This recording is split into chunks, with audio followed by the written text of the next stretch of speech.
Welcome back to People to People. There is outrage and calls for accountability from across the country after a mom and her children were attacked by students near a Chicago area elementary school earlier this week.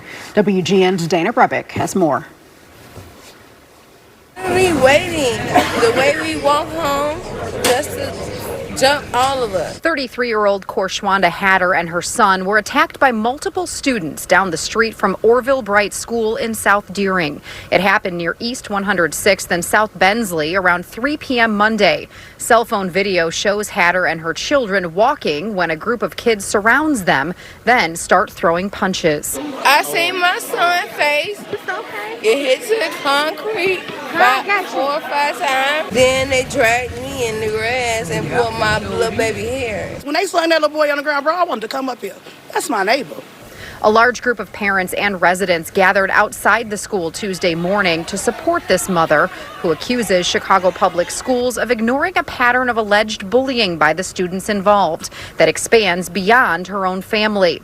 Carolyn Sanford says some of the same kids also attacked her son. That's how they did him. But it was more than them. It wasn't just the little girls. It was the little girls, all the same little girls, and most of the boys that was there. Chicago Public Schools saying in part, "We are horrified by the attack on this family, and we are working collaboratively with city departments and agencies to provide support to the victims of the attack."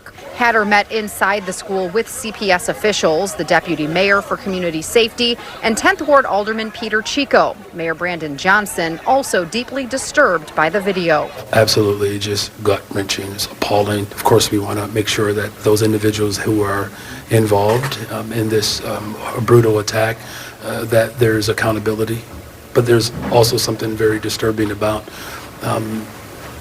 children carrying out such a violent act.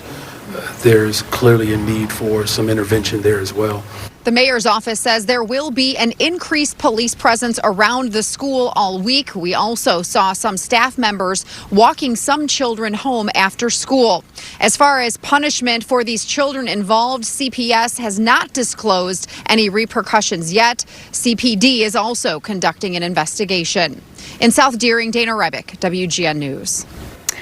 Well, Grow Community Chicago is an organization working in the South Deering neighborhood. And here to talk about what happened and how to address bullying in and out the classroom are Jerry Davis-El, Executive Director of Grow Community, as well as Terry Matthews, a school-based supervisor and therapist with the organization, as well as Patrick Daniels, a community-based supervisor and therapist. Thank you, gentlemen, for joining us. It's great to have you here. Thanks for having us. All right, so it's so hard to watch this video of this mother and her children who were really just pummeled to the ground earlier this week. And so this is an opportunity, though, for change. And I think for something potentially positive to come from this. And so, Jerry, I'm going to start with you since you are the executive director of Grow Community. First of all, tell us what you all do and, you know, if you all have been in communication with this mom and her children to help in any type of way. So what we do is a community-based mental health facility, and our model is molding boys, healing broken men. Mm-hmm. So we do therapy in schools and communities, work with probation, parole. That was our next step, to see if we can get the moms to counseling, and even the kids that was involved. And because since we're in schools, we want to try to meet with the principal and see if we can get some out there therapists involved. Because the good part about Grow, what I love about it, God restoring order. We got black male therapists dealing with our boys and men of color. Mm-hmm. You know, I'm a licensed clinical social worker. When I was in school, there was not a lot of men, especially black men, social work. Mm-hmm. So I think we can help address the problem. Yeah, and that's so important because when you have young students that are coming to you, they can see someone, it's like, oh, I can relate to that person. That helps so much in the process of therapy.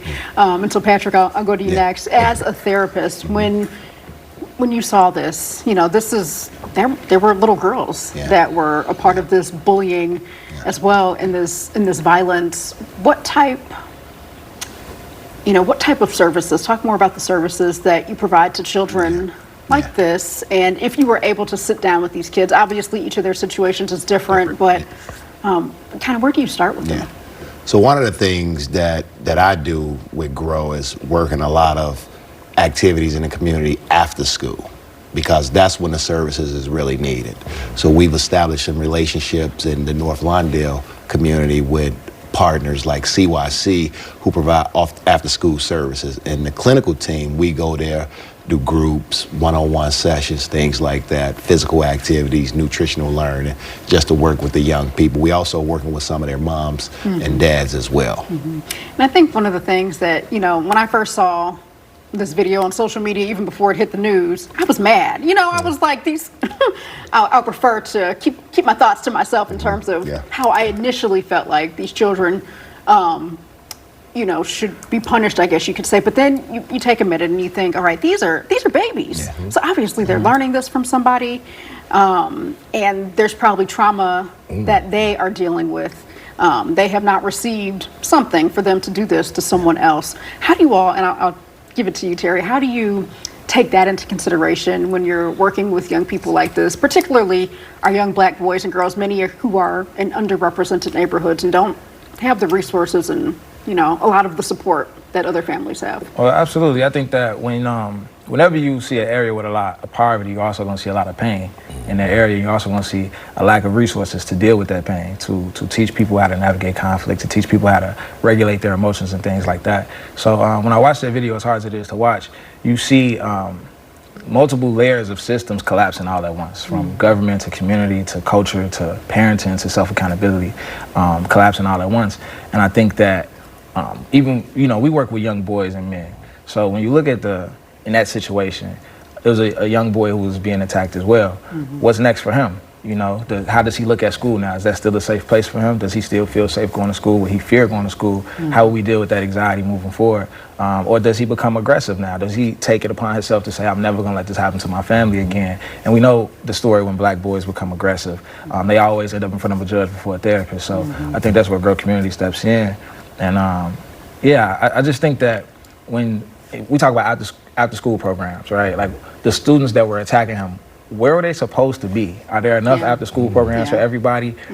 Is there culturally relevant after school programs that the students actually want to engage in? Like, so we say like the idle mind is the devil's playground. If you put an idle mind and trauma and a troubled heart together, it's like that playground is an amusement park, you know what I mean? So yeah, those are really great points. And it just makes me think about, you know, that statistic that I don't know, years ago it said, you know, in a third grade class, like something of, I don't know, half the black boys might end up in prison one day, but that's not helping the problem. We've got to get them into hands like you all who can help them with therapy and resources for sure. So, all right, well, gentlemen, thank you. I appreciate you all coming on People to People and sharing your knowledge with us. All right, so you can learn more about Grow Community online on their website. It is growcommunity.org, and that's GRO, no W. All right.